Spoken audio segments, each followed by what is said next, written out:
Good evening, viewers. This is BVI Channel 1, and we are live on Matters Arising. I still remain as Channel Peters. Following what happened in court with respect to Nnamdi Kanu's case, it was clear that the federal government of Nigeria is not ready to release him. And this question arose, especially as the lead counsel to Nnamdi Kanu raised this very concern about Nnamdi Kanu's condition in DSS custody.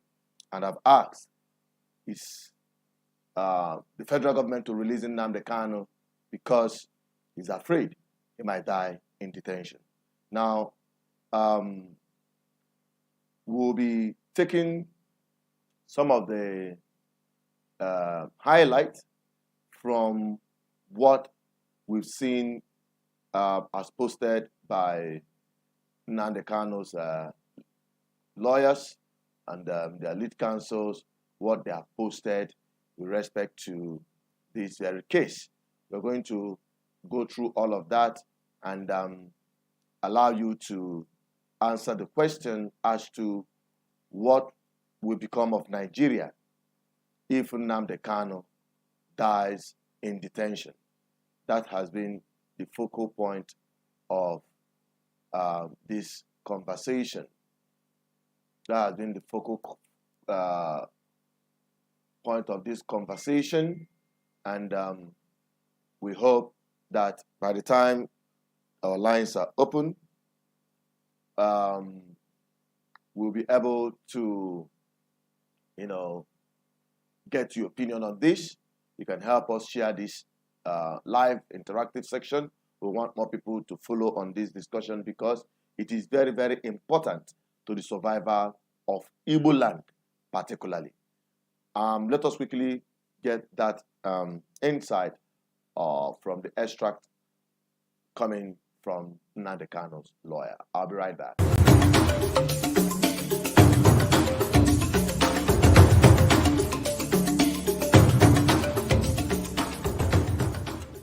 I made it clear to the Supreme Court that my fear is that I do not want Nnamdi Kanu to die in detention. I gave the example of Audu Abubakar, former governor of Kogi State. He was my client, and I continue to warn the prosecution that time to hurry up and carry out this trial, because if this man died, then there will be no person to try. And when he eventually died, the first time we go to court, I asked them, can you now go and try a dead person in the grave? You cannot. So, come and stand trial. So you should be heavy enough to stand. That is what it connotes. So I told the Supreme Court that my worry is that I would not want Nnamdi Kanu to die in DSS Gulag because of their delay. They have been delaying this matter. This trial started since December 2015. They went from 4 counts to 7 counts to 50 counts. Amendment. They did in all 7 amendments. If you were sure a person had committed a crime, why were you engaging in 7 amendments? And of course, the last 15 counts, I went after their jugular. The Federal High Court struck out 8 of the 15 counts based on a preliminary objection. We took the remaining 7 counts to the Court of Appeal.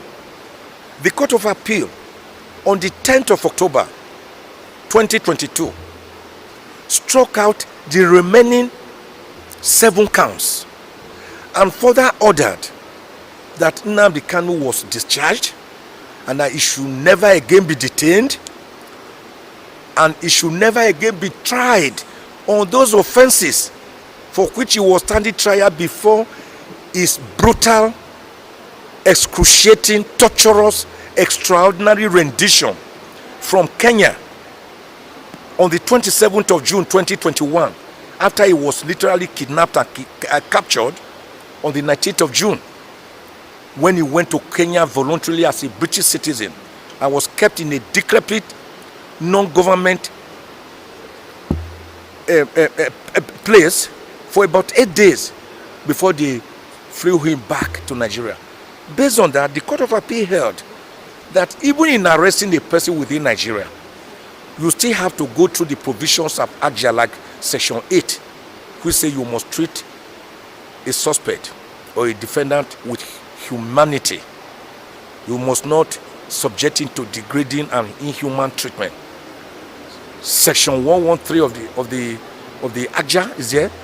Section 94 of the AGIA is there. All of them say you must comply with both local and international laws in trying a suspect. They did not.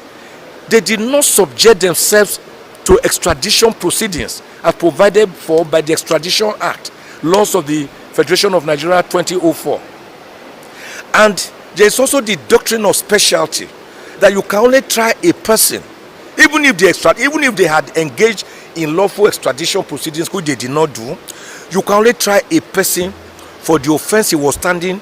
You cannot try a person for the offense he was standing trial before its extradition, extrajudicial or extraordinary rendition. It has to be a new offense for which you are extraditing the person. But they didn't do all this. So the Court of Appeal saw through the federal government's facade and masquerade and tore it to shreds and discharged Nnamdi Kanu, ordered that he be not detained, and ordered that henceforth he should never be tried. But the federal government surprisingly went to the same Court of Appeal, but another panel this time, to ask for a stay of execution. Ask the question.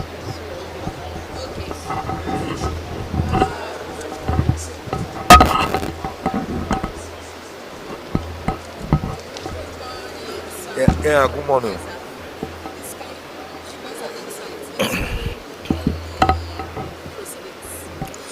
Yeah, today's proceedings border essentially on the main appeal, which we believe was ripe for hearing. When this case came up on the 27th of April, Thursday, 27th of April, the Supreme Court ordered the federal government to file their brief of argument as appellant within 6 days. They had asked for 5 days, but the Supreme Court was gracious enough to give them 6 days. They did not file that brief until Tuesday. Even when they filed it on Tuesday, I discovered that the brief was 53 pages, more than the threshold of the 40 pages allowed by the Supreme Court. I'm not the kind of lawyer to embarrass opponents. So I told the Supreme Court, I told Ghazali SAN from the Federal Ministry of Justice and his junior, I called them and then also wrote to them that the practice and convention at the Supreme Court is that a brief should not exceed 40 pages. So they had to file another one on Wednesday, which they served us late on Thursday. We had only the weekend to prepare our own respondents brief, which we duly filed on Tuesday in the morning and served them. So from all intents and purposes, the appeal was ripe for hearing. But today, the federal government came and said they wanted to file a reply brief. I told their counsel, you can even, these points of law you are showing me which you want to file formally, you can stand up and say them orally, verbally, and we will not oppose. In any event, you are saying we raised a preliminary objection in our brief. It was raised in our brief, not as a separate document. But I believe that their own intention was to stall the proceedings, because he said he had the instruction of the Attorney General that he must reply to it. I said, no one is saying you should not reply. But it doesn't have to be in a written form. You can reply orally. We have all done it now and again by replying orally, verbally. He will not do that. So the Supreme Court said, in order not to show them out, they will give them a short time to file the reply within 2 days. Then I begged the Supreme Court, I pleaded with the Supreme Court to give us the shortest possible date, even this month or early next month. But they looked at their calendar and their docket that is pitiably full. It's so unfortunate this is the busiest Supreme Court in the world, because all manners of cases come here and politicians will fight themselves dirty and they will all end up here. And even the smallest case about stealing a piece of fish or disagreeing over disagreement between a husband and a wife will end up at the Supreme Court. That is why I've crusaded again and again over the years that we should have hierarchy of courts within states, so that each state of the federation should have its own hierarchy of courts, from magistrate or customary court to high court to court of appeal to Supreme Court. This is how it happens in the United States of America, from where we borrow our presidentialism. But here, the smallest case will go from the smallest village and end up at the Supreme Court. And all the politicians will fight dirty, will quarrel, will not put their hands together. All of them will come here. So when the Supreme Court is beginning to have like 19 cases in one day, like a magistrate court, then you know there's a problem. So they looked at their dockets and discovered that the next available date is after the vacation, which will be 14th of September. Having indicated, I pleaded with the Supreme Court to allow any of the two motions which are still existing that we filed. One is motion for bail, and the other one is motion to transfer him from his current DSS gulag. I don't call it detention, it's gulag, to Kuje Correctional Center, which the federal government indicated that they are also opposing.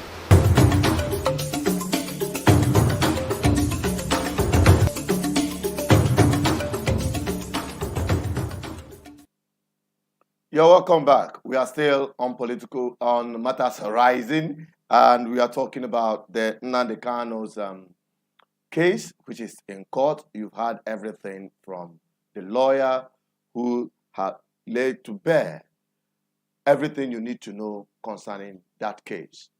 Now, the question is, why would the federal government, from every indication, delay this? Is delaying, actually, the federal government is actually delaying the case, but the court, from all the dates, decides to push it to September, as the lawyer have acknowledged. It's, to me, I'm just giving you my own opinion to this. You can also drop your opinion or comment on the comment section and tell us what you think about this whole thing. Nnamdi Kanu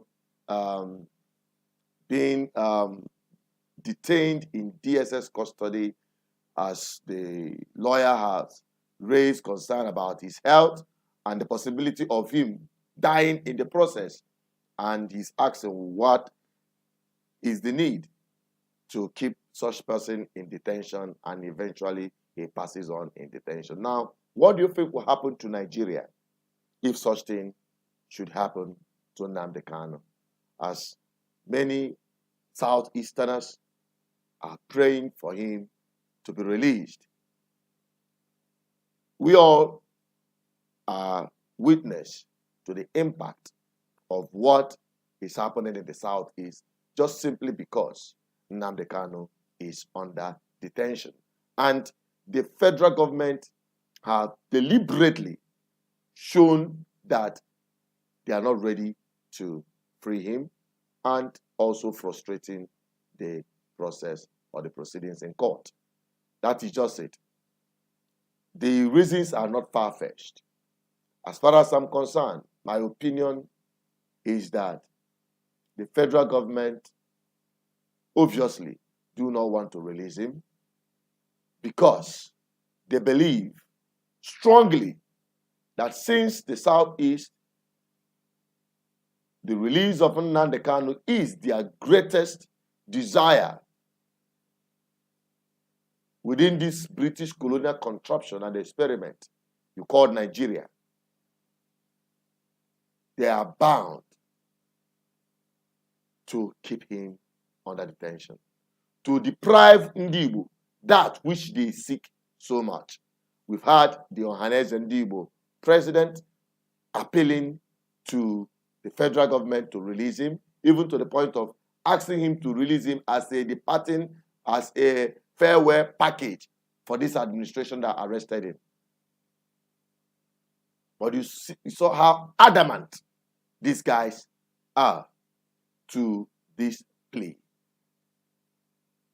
giving us a clear insight that these guys do not want Nnamdi Kanu out.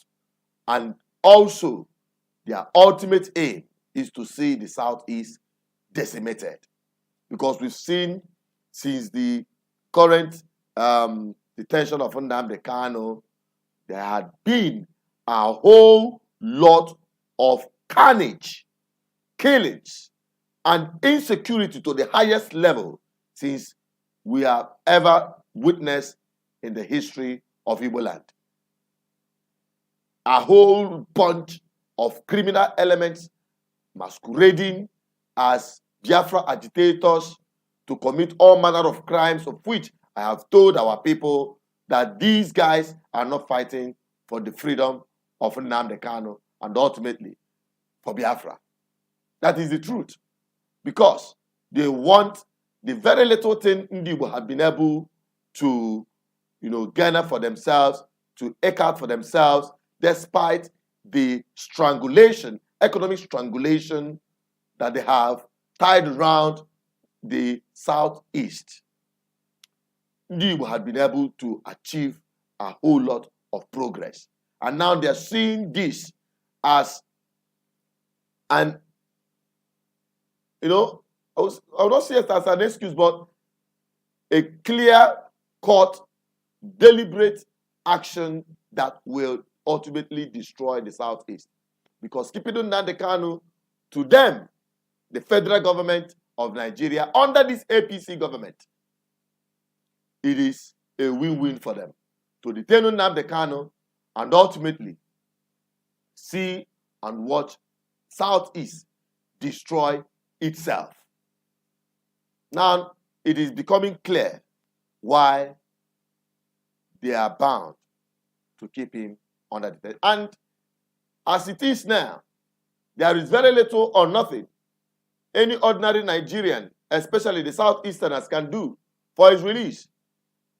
Because those in authority, governors in the Southeast, especially that of Anambra State, Soludo, have asked, have pleaded, have gone to even stand in as a surety for the release of Nnamdi Kanu, yet they don't want him to be released.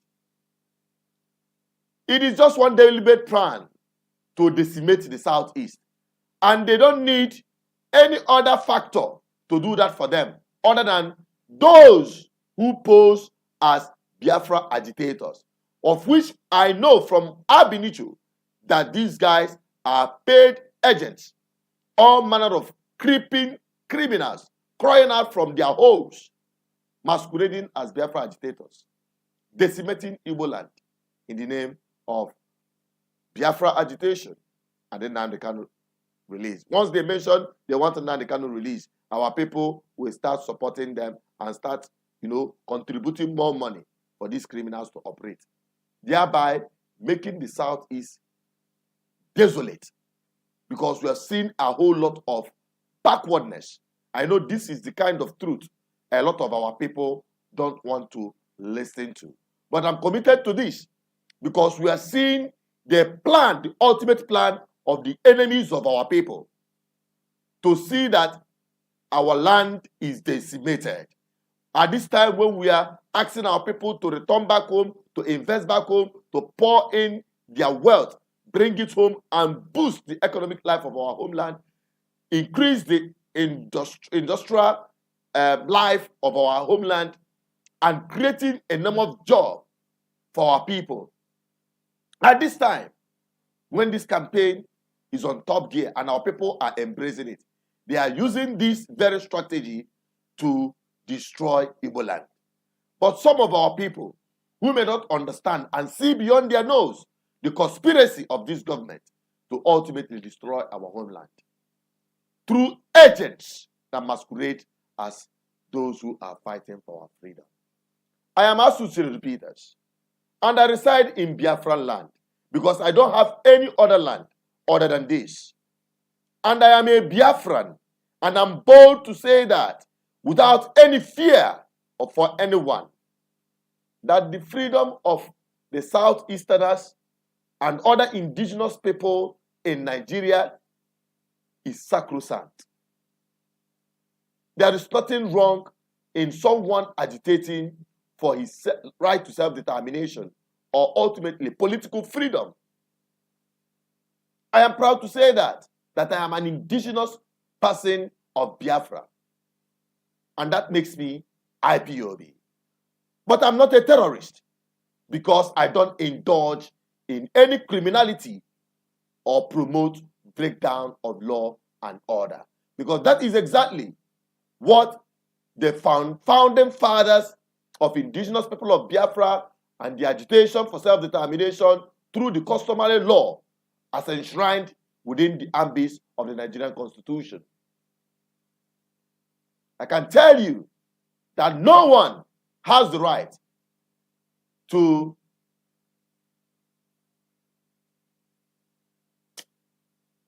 label a whole nation, my people, terrorist. But my advice to our people is to heed to the advice, to the voice of our elders who laid the foundation for the struggle of the liberation of the Biafran people. And I also stand in the gap to speak for other Nigerians, because I'm a Nigerian by citizenship and a Biafran by indigenous identity. All indigenous people in Biafra, talking about the Ijaws and other Niger Delta people who are within the geographical description of Biafra, every one of them has right to self-determination, including those of other indigenous nations in Nigeria, the Oduduwas, the Arewas. Every Nigerian and its indigenous people are victims of bad government and those in power who have no respect for rule of law. And Nigerians and all indigenous people trapped in Nigeria are victims of this wickedness. Because an injustice to one is an injustice to all. I just want this to be very brief, and I just hope you help me share this video. And I want to re-emphasize and reinstate and reaffirm that the pursuit for self-determination of Biafran people is sacrosanct. And that is also applicable for the Oduduwas and the Arewas. But I appeal to everyone who is agitating for one thing or the other as an indigenous person to do that within the ambit of law. And to my people, the Southeasterners, please, I will say this in Igbo. Can you let us remove every symbol of criminality, violence, and breakdown of law and order in our pursuit for self-determination. It is our right, but we must do that within the ambits of the law. As we are all looking up to and hoping that Nnamdi Kanu, who has become the symbol of the freedom of Biafran people and all other indigenous people in Nigeria, that one day he will be free. But that can only be possible if you have a government that has respect for rule of law. And on that, I'm signing out, and I hope you will help me share this video. It is live on Facebook. It's also live on the YouTube. Drop your comment. Let the discussion continue. I'm Asuchiri Peters, and on this, I'm signing out and hoping to have you back on our programs subsequently from next week, as we will be bringing you more live interactive section. Stay safe, my people. And may God bless you all as we continue in this fight for the freedom of oppressed people. Bye-bye.